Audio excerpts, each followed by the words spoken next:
Tu avais peur peut-être du regard des autres, de la pression des autres aussi. Tu avais l'impression de ne pas être à ta place. C'est ça. Pour moi, j'ai vraiment l'impression que tout le monde me regardait, que tout le monde me fixait, puis, enfin, qui pouvait dire en fait toutes sortes de méchancetés en fait. Alors que, comme n'importe qui, la personne elle peut me regarder dans la rue sans pour autant me regarder. Et moi, tout de suite, je me disais, oh mon Dieu, il pense que je suis trop grosse. Il y a quelque chose qui va pas. Et je m'empêchais vraiment de vivre en fait. Et j'ai rompu en fait tout lien social. C'est horrible quand même. Ouais. C'est triste, hein.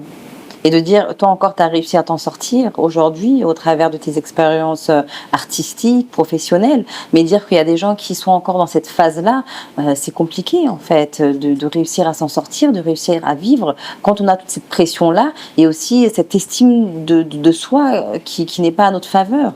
C'est ça, c'est vrai que au sein de Miss Curvy, en tant que candidate et en tant que Miss, j'ai rencontré des femmes qui avaient ce type de parcours. Et la seule chose que j'avais envie de leur dire, c'est en fait, vous pouvez y arriver. Parce que je ne me sens pas exceptionnelle, donc si j'ai pu le faire, vous pouvez le faire. Mais je sais que le fait de le leur dire, tant qu'elles n'ont pas eu ce déclic-là, tant qu'elles n'ont pas travaillé sur elles, c'est pas que ça passera par une oreille pour en sortir par une autre, c'est que ça va passer devant. Parce que pour avoir été dans cette situation-là, je sais à quel point c'est dur en fait d'entendre ces choses-là, qu'on nous dise tu vas y arriver. Ça ne te définit pas, tu es vraiment quelqu'un à part entière. C'est vraiment compliqué.